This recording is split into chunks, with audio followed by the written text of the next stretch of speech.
మహిళల కోసం central bank of India ఇప్పుడు మీకు అందిస్తోంది గృహ రుణం. అతి తక్కువ వడ్డీ రేట్లకే ప్రత్యేక సెంటు గృహలక్ష్మి. పూర్తి వివరాలకు వెంటనే సంప్రదించండి 18003030. అందరికీ నమస్తే అండి. నా పేరు సౌదత్ బోడపాటి, జనసేన పార్టీ రాష్ట్ర కార్యదర్శి, పాకిరపేట నియోజకవర్గం.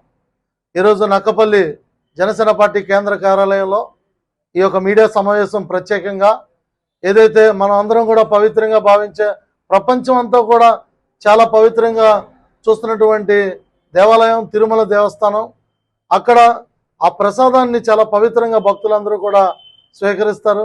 అలాంటి తిరుమల లడ్డూలో కల్తీ జరిగింది అని తెలిసినప్పుడు మరి గత ప్రభుత్వం వైసీపీలో జరిగిన ఈ యొక్క దారుణమైన ఘటనని వెలుగు చూసిన తర్వాత పవన్ కళ్యాణ్ గారు తీవ్ర దిగ్భ్రాంతి చెంది దీనిపైన పాప ప్రాయశ్చిత్తం అనేది మనకు ఉండాలి, భగవంతుని యొక్క దయ మన మీద ఉండాలి అని చెప్పి ప్రాయశ్చిత్త దీక్షకి 11 రోజులు చేయడానికి సిద్ధపడ్డారు.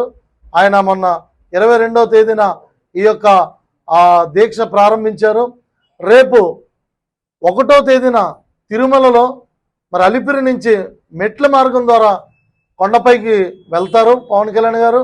తర్వాత 2వ తేదీన ఆ తిరుమల దేవస్థానం దగ్గరే ఉండి దీక్షను విరమిస్తారు. 3వ తేదీని వారాహి సభని తిరుమలలో తిరుపతిలో పెడతారు. ఖచ్చితంగా ఇది అందరూ కూడా ఫాలో అవ్వాలి. అయితే ఏదైతే పవన్ కళ్యాణ్ గారు దీక్ష చేపట్టారో ఆ దీక్ష ప్రతి ఒక్క భారతీయుడు కూడా స్పందించాల్సిన ఆవశ్యకత ఉంది. అందుకే ఆయన దీక్షకి సంఘీభావంగా రాష్ట్ర నాయకత్వం, జనసేన పార్టీ నాయకులంతా కూడా ప్రతి చోట కూడా అన్ని ప్రాంతాల్లో కూడా దేవాలయాల్లో పూజలు పెట్టి మరి యజ్ఞాలు చేస్తూ అలాగే ప్రతి ఒక్క కార్యక్రమాన్ని దైవానికి సంబంధించే కార్యక్రమాలు చేపట్టారు.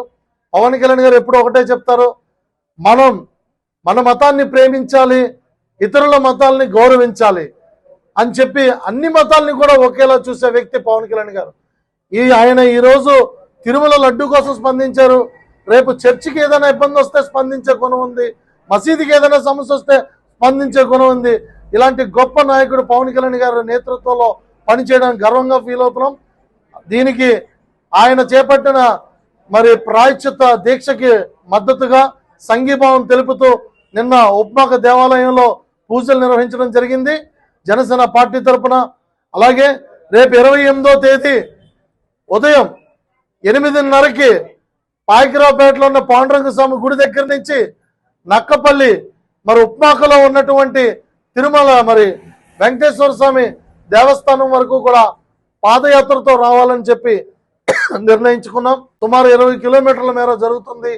28వ తేదీ శనివారం ఉదయం 8:30కి పాకిరావుపేట మండలం మరి పాకిరావుపేట టౌన్లో ఉన్నటువంటి పాండురంగ స్వామి గుడి దగ్గర నుంచి ఉపమాకులు ఉన్నటువంటి మరి వెంకన్న స్వామి గుడి వరకు కూడా ఈ పాదయాత్ర జరుగుతుంది. ఈ పాదయాత్రలో ప్రతి ఒక్క జనసేన నాయకులు మరి నియోజకవర్గ స్థాయి నాయకులందరూ కూడా 4 మండలాల నుంచి జన సైనికులు, వీర మహిళలు కూడా ఈ యాత్రలో పాల్గొంటారు. భారీగా జరగబోయే ఈ యాత్రను విజయవంతం చేయాలని చెప్పి నియోజకవర్గ జనసేన నాయకులకి, ప్రజానికానికి మరి హిందూ మతాన్ని గౌరవిస్తూ ఈ ఇతర మతాలని ప్రేమించే ప్రతి ఒక్క భారతీయుడు కూడా ఈ యాత్రలో పాల్గొనాలని చెప్పి పిలుపునిస్తూ సెలవు తీసుకుంటున్నాం. జై జనసేన, జై పవన్ కళ్యాణ్. Thank you. మరిన్ని వీడియోస్ కోసం ఛానల్ ని సబ్స్క్రైబ్ చేయండి, లేటెస్ట్ అప్డేట్స్ కోసం వాట్సాప్ ఛానల్ ని ఫాలో చేయండి అండ్ లింక్ డిస్క్రిప్షన్ లో ఉంది.